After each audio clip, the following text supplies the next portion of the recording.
वैसे वैसे गर्मी का टेम्परेचर बढ़ते जा रहा है और पूरी परीक्षा भगवान शिव ले रहे हैं।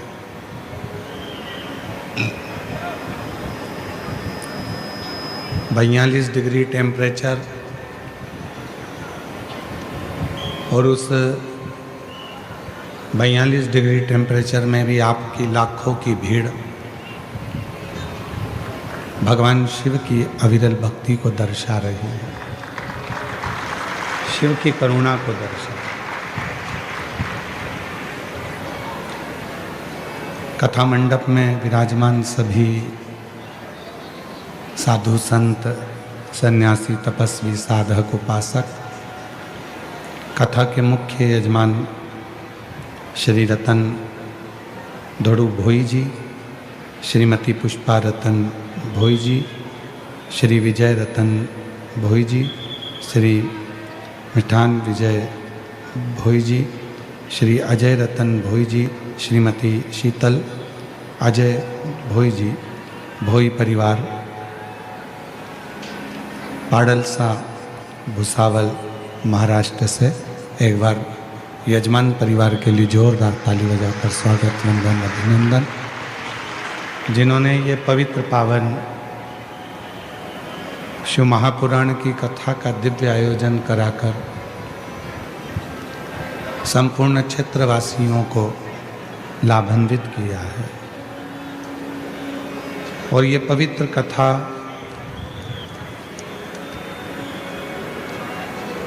श्री विजय जी, अजय जी, भोई परिवार,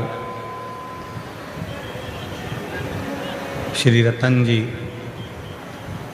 मैं इनको बहुत बहुत साधुवाद देता हूँ कि आपके माध्यम से इतने लाखों भक्त भगवान शिव की अविरल कथा को श्रवण कर कर अपने जीवन को सार्थक कर रहे हैं।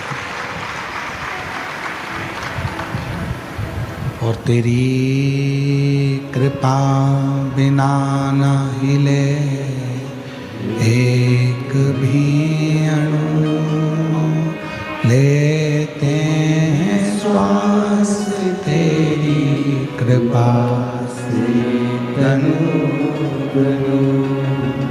बखान क्या करूं राखों के ढेर का, चपटी बहुत में खजाना का। हे गंगाधार मुक्ति द्वार भोले ओमकार तू, आयो शक्ति हरि शंभु बखान क्या करूं मैं राखों के ढेर का, कपटी बहुत में खजाना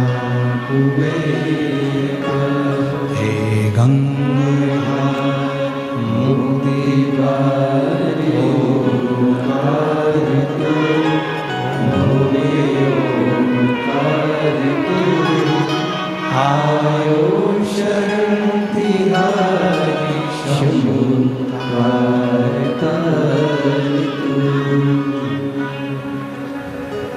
उम्र जैसे जैसे बढ़ती है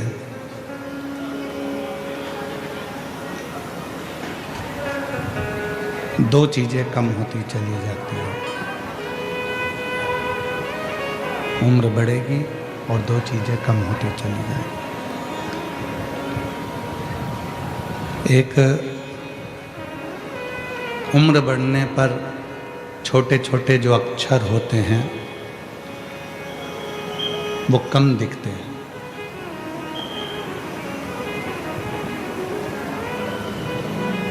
जितने छोटे अक्षर होंगे उम्र बढ़ेगी और वो छोटे अक्षर कम दिखेंगे, वो कम दिखते हैं।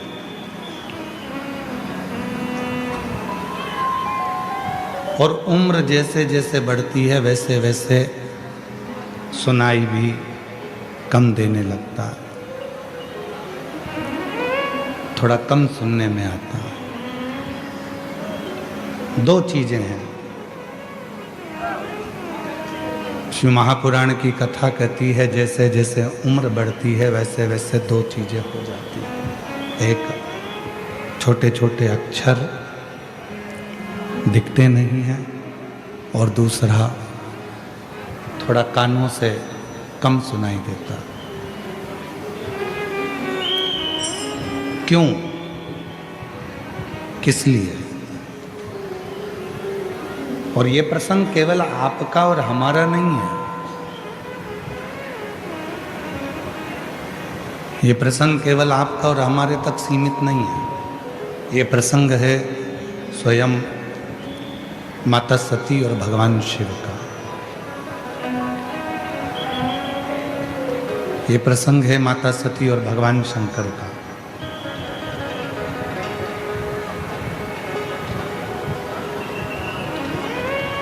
स्वयं माता सती ने भी भगवान शिव जी से ये प्रश्न किया।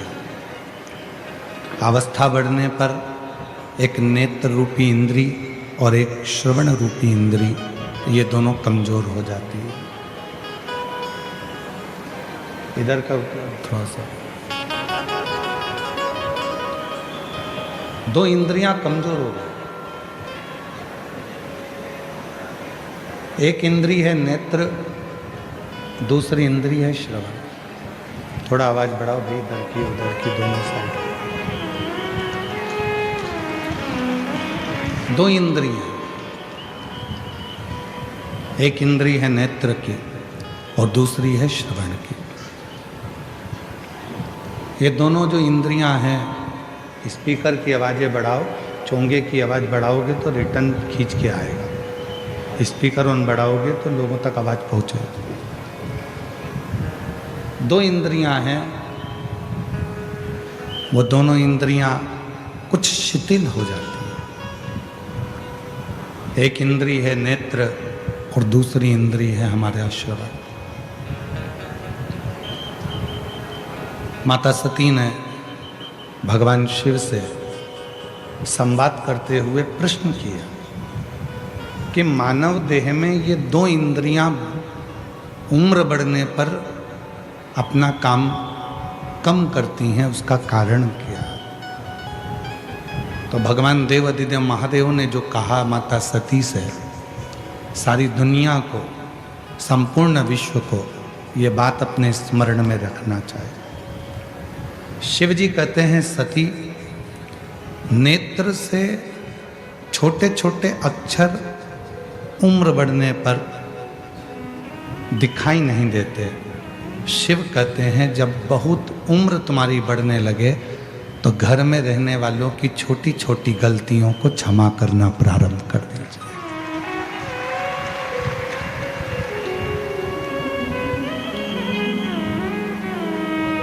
छोटी छोटी बातों को ध्यान ना दो, छोटी छोटी बातों का स्मरण ना करो, छोटी छोटी बातों का जरा मनन चिंतन ना करो। हो गया कोई छोटी मोटी गलती अगर हो गई है तो वो छोड़ो।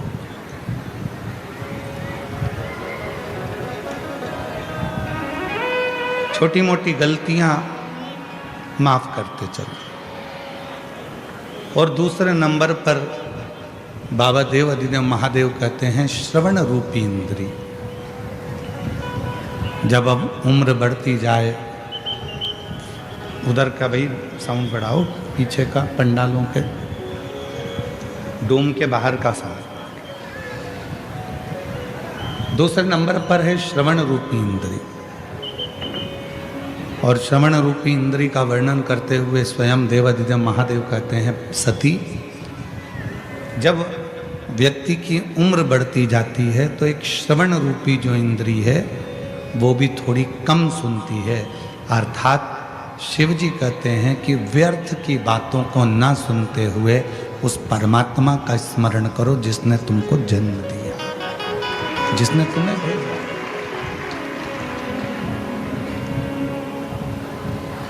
और नेत्र दिए रे तूने दाता बन के, नेत्र दिए रे तूने दाता, कभी नहीं दर्श कियो, दयालु मैंने अवगुण बहुत कियो। ये नेत्र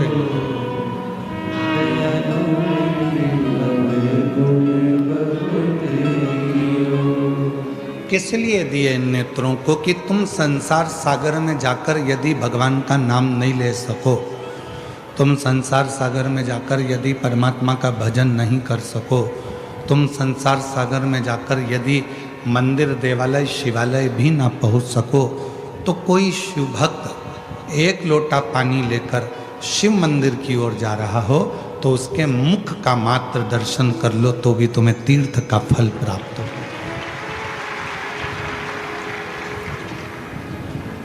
त्रिवेणी, शिव महापुराण में 3 त्रिवेणी का स्मरण किया गया है। त्रिवेणी की 3 बातें कही गई शिव महापुराण। प्रयागराज कौन कौन गया है? हाथ उठाओ जरा जो प्रयागराज गए। 3 त्रिवेणी है ना वहाँ पे, 3 नदियाँ हैं। कौन कौन सी? गंगा, यमुना, सरस्वती, त्रिवेणी। पर वेदव्यास जी ने तो शिव महापुराण की विद्येश्वर संहिता के 17 नंबर अध्याय में त्रिवेणी का वर्णन कर दिया। जब आप गीता प्रेस गोरखपुर की शिव महापुराण लेकर आओ और उस शिव महापुराण का विद्येश्वर संहिता का 17वां नंबर का अध्याय पढ़ो तो आपको त्रिवेणी का दर्शन करा रहे हैं वेदव्यास जी। कौन सी त्रिवेणी दिखा रहे हैं वेदव्यास जी? त्रिवेणी का दर्शन करा रहे हैं। तो कहा जो प्रयाग ना जा पाए, जो मायापुरी, कांचीपुरी, अवंतिकापुरी, काशीपुरी, जगन्नाथपुरी, जो अन्य पुरियों में भी ना पहुंच पाए, अगर वो इस त्रिवेणी का संगम करे तो उसको हजारों हजारों तीर्थों के फल प्राप्त हो जाते हैं। वो कौन सी त्रिवेणी है? तो कहा वो त्रिवेणी है, पहले नंबर पर है रुद्राक्ष, दूसरे नंबर पर है भस्म और तीसरे नंबर पर है मुख से भगवान का नाम, श्री शिवाय नमस्ते।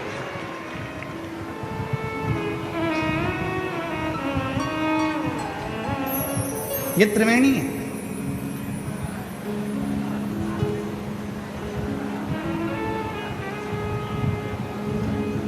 गले में रुद्राक्ष पड़ा है, मस्तक पर त्रिपुंड लगा है, त्रिपुंड भी नहीं लगा तो थोड़ा सा भस्म लगी है, शिव पे चढ़ी हुई भस्म तुमने धारण करी है, भस्म रखी है। ये वाले एसी को बंद कर दो।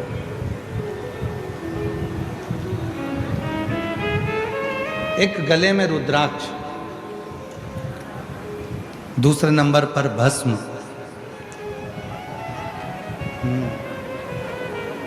बहुत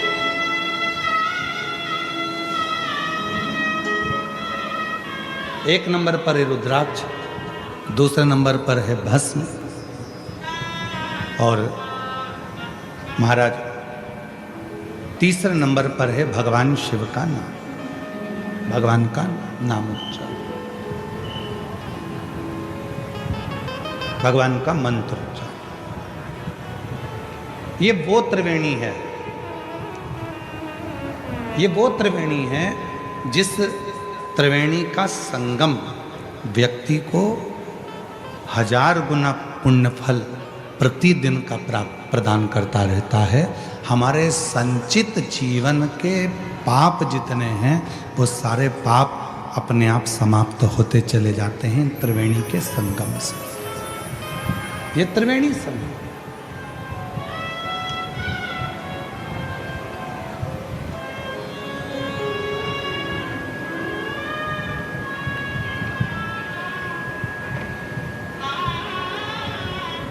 जब आप लोग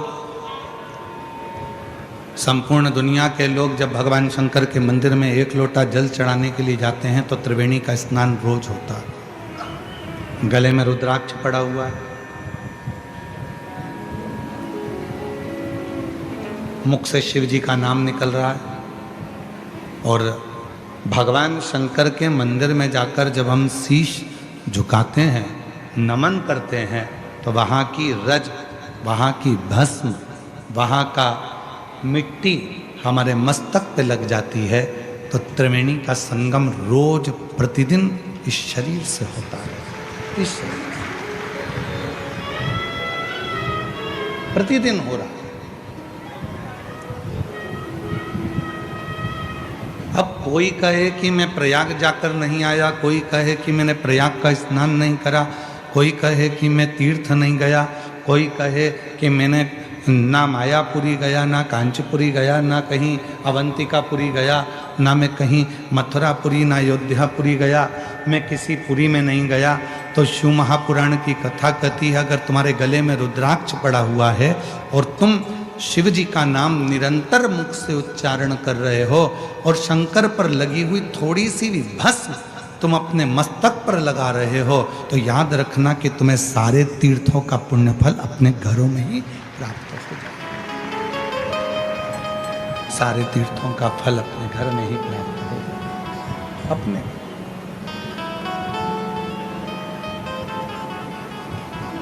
ऐसे दयालु नाथ से रिश्ता बनाइए, ऐसे दयालु नाथ से रिश्ता बनाइए, मिलता रहेगा आपको जो कुछ भी चाहिए, मिलता रहेगा आपको जो कुछ भी चाहिए। ऐसा करिश्मा होगा जो हुआ कभी नहीं, ऐसा करिश्मा होगा जो हुआ कभी नहीं। मांगा है भोलेनाथ से वरदान एक ही, मांगा है भोलेनाथ से वरदान। तेरी कृपा बनी रहे जब तक है जिंदगी, तेरी दया बनी रहे जब तक है जिंदगी। मांगा है भोलेनाथ से वरदान एक ही, मांगा है भोलेनाथ से वरदान। शिव कृपा से, भगवान शंकर की करुणा से, शिव की उदारता से प्रतिदिन त्रिवेणी का स्नान, प्रतिदिन।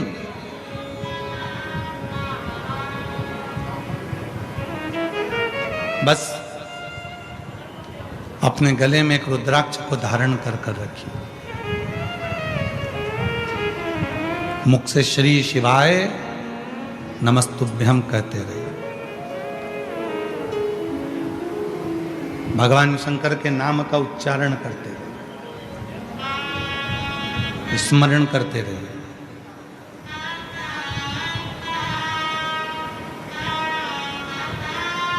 नेत्र, श्रवण, जिह्वा, शरीर की इंद्रियां, ये सब शिव को समर्पित करें। आज का व्यक्ति एक लोटा जल लेकर मंदिर जा रहा है, आज का व्यक्ति ये शरीर लेकर मंदिर जा रहा है, पर आज का व्यक्ति मन लेकर मंदिर में नहीं पहुंच पा रहा। जिस दिन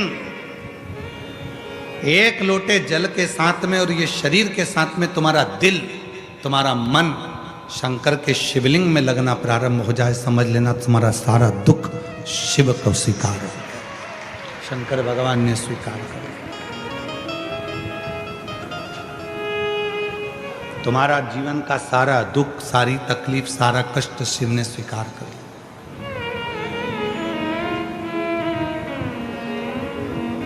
शिव स्वीकार कर। मन नहीं जा पा रहा, मन पहुंच नहीं पा रहा।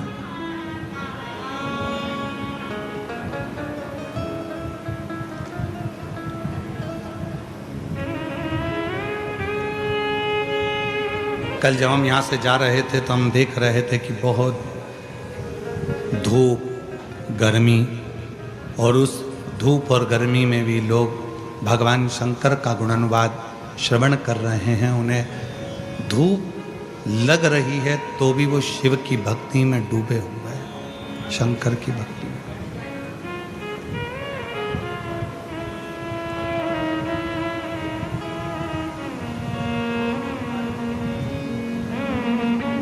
शिव की स्वीकृति,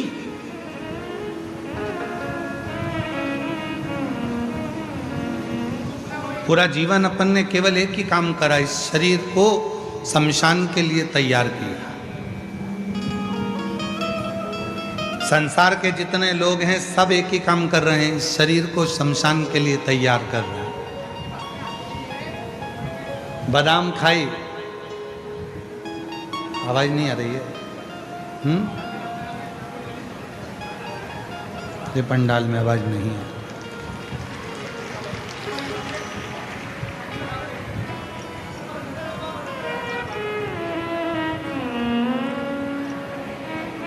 पूरी जिंदगी अपन ने एक ही काम करा कि शरीर को शमशान के लिए तैयार किया। बादाम खाई, आत्मा के लिए नहीं, शरीर के लिए। पान गुटखा खाया, आत्मा के लिए नहीं, शरीर के लिए, इंद्रियों के लिए।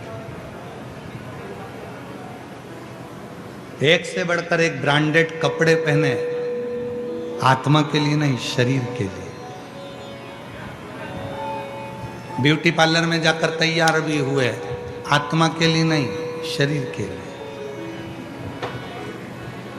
100 रुपए का साबुन से नहा रहे हो, आत्मा के लिए नहीं, शरीर के लिए। 150 रुपए का क्रीम लाके लगा रहे हो, आत्मा के लिए नहीं, शरीर के लिए।